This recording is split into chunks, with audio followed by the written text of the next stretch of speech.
বেআইনি হোর্ডিং ভাঙতে গিয়ে বিপত্তি, আর তার জেরেই নজিরবিহীন লড়াই দুই পুরসভার। একদিকে কলকাতা পুরসভা, অন্যদিকে বিধাননগর পুরসভা। বিধাননগর পুরসভার কাছে ক্ষতিপূরণ দাবি করেছে কলকাতা পুরসভা। 10 লক্ষ টাকা ক্ষতিপূরণ দাবি করা হয়েছে। তার কারণ বেআইনি হোর্ডিং অভিযানে গিয়ে কলকাতা পুরসভার হোর্ডিং ভাঙা হয়েছে, আর এই কারণেই 10 লক্ষ টাকা ক্ষতিপূরণ দাবি কলকাতা পুরসভার।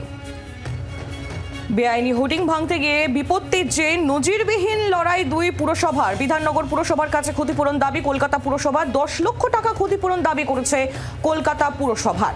বেআইনি হোর্ডিং অভিযানে বৈধ হোর্ডিং ভেঙে দেওয়ার অভিযোগ করা হচ্ছে, আর তারই জন্য এবার 10 লক্ষ টাকা ক্ষতিপূরণ চেয়ে বিধাননগর পুরসভাকে চিঠি দিল কলকাতা পুরসভা। একেবারে নজিরবিহীন লড়াই দুই পুরসভার।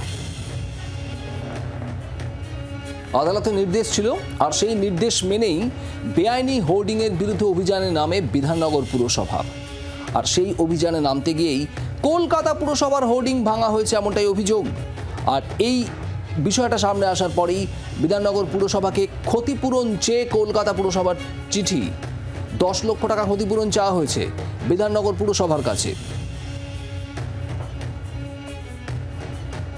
বেআইনি হোর্ডিং ভাঙতে গিয়ে এই বিপত্তি। আপনাদের আরও একবার জানাবো, আদালতের নির্দেশেই একাধিক বেআইনি হোর্ডিং ভেঙে ফেলার কাজ শুরু করে বিধাননগর পুর নিগম, এবং তাদের তরফে বিভিন্ন জায়গায় বেআইনি হোর্ডিং চিহ্নিত করা হয় এবং সেগুলোকে ভাঙার কাজ শুরু হয়। আর এরই মধ্যেই কলকাতা পুরসভার হোর্ডিং ভাঙা হয়েছে, এমনটাই অভিযোগ। 10 লক্ষ টাকা ক্ষতিপূরণ দাবি করেছে কলকাতা পুরসভা। বিধাননগর পুরসভাকে কলকাতা পুরসভার তরফে চিঠি দেওয়া হয়েছে। এই 10 লক্ষ টাকা ক্ষতিপূরণ চেয়ে চিঠি দিয়েছে কলকাতা পুরসভা। বেআইনি হোর্ডিং ভাঙতে গিয়ে এই বিপত্তি এবং তার জেরে দুই পুরসভার লড়াই। একেবারে নজিরবিহীন এই ঘটনা। বিধাননগর পুরসভার কাছে ক্ষতিপূরণ দাবি করেছে কলকাতা পুরসভা এবং 10 লক্ষ টাকা ক্ষতিপূরণ দাবি করা হয়েছে। চিঠিও দেওয়া হয়েছে এই মর্মে। 10 লক্ষ টাকা ক্ষতিপূরণ চেয়ে বিধাননগর পুরসভাকে চিঠি দেওয়া হয়েছে। বিধাননগর পুরসভাকে ক্ষতিপূরণ চেয়ে চিঠি দিয়েছে কলকাতা পুরসভা। বাইপাস লাগোয়া এলাকায় আদালতের নির্দেশেই হোর্ডিং ভাঙার অভিযান, বেআইনি হোর্ডিং ভাঙার অভিযান শুরু হয় এবং তাতেই বৈধ হোর্ডিং ভাঙা পড়েছে এমনই অভিযোগ, এবং তার জেরেই এবার 10 লক্ষ টাকা ক্ষতিপূরণ চেয়ে বিধাননগর পুরসভাকে চিঠি দিল কলকাতা পুরসভা। নজিরবিহীন লড়াই দুই পুরসভার। ক্ষতিপূরণ চেয়ে এক পুরসভা চিঠি দিল অপর পুরসভাকে। কলকাতা পুরসভার ক্ষতিপূরণ দাবি, চিঠি দেওয়া হয়েছে বিধাননগর পুরসভাকে।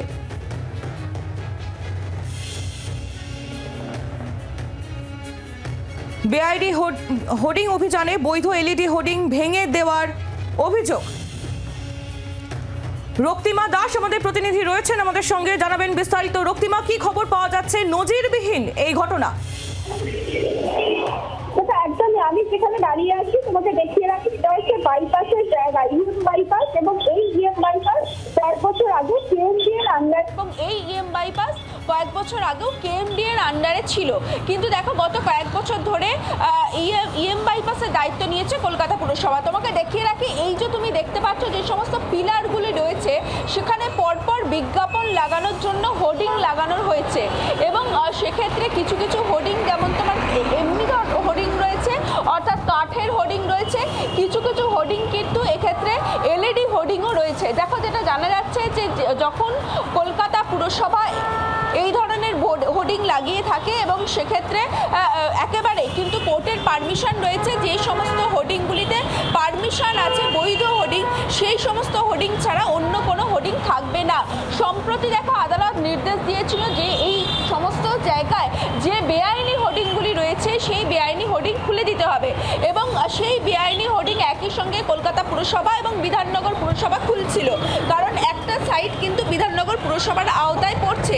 সেই জায়গা থেকে দেখো, যেটা জানা যাচ্ছে যে এই ধরনের হোর্ডিং খুলতে গিয়ে বিধাননগর পুরসভা একেবারে কলকাতা পুরসভার যে বৈধ পিলার, সেই বৈধ পিলারে রাখা বৈধ হোর্ডিং তারা ভেঙে দেয়, এবং তার জন্য 10 লক্ষ টাকা কলকাতা পুরসভা ক্ষতিপূরণ চেয়েছে। যদিও এখনো পর্যন্ত বিধাননগর পুরসভার তরফে কোনো রকম এই বিষয়ে উত্তর আসেনি বলে জানা যাচ্ছে। আইলি, ধন্যবাদ রক্তিমা দাস আমাদের প্রতিনিধি ছিলেন সরাসরি আমাদের সঙ্গে। বাংলার আওয়াজ, বাঙালির আবেগ, জি 24 ঘন্টা।